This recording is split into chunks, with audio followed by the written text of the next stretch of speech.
anak lang. Poseidon, tinis na naman ni Putin after Borbesnik.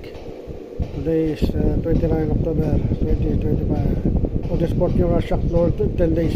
Nako. Oh my God. Poseidon nuclear sub. Russia test nuclear favorable Poseidon 2 meter 39 torpedo 39 meters torpedo. Today is 29 October 2025. Wednesday evening, maybe Poseidon mag-alas 10 na. Seas power of Sarmat.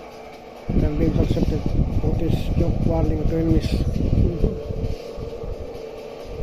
Poseidon. Just yesterday there was another test Another test. of our future weapons system, Another test. and that's an unmanned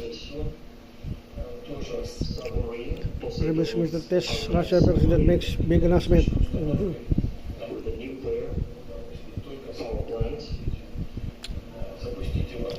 Poseidon 2M39 torpedo nuclear capable underwater weapon. Launching from a carrier submarine, but to Now the Russian program test was a great success. power plant, which powered this vessel, underwater vessel, Nuclear power torpedo. for a certain period of time. This is a huge breakthrough as well, because with all the advantages I Oh my God, mentioned, forgive us sinners, have mercy, save us sinners.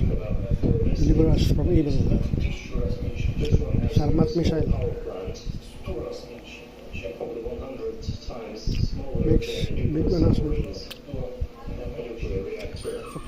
October 29. Power capacity from Poseidon October 29, 2025.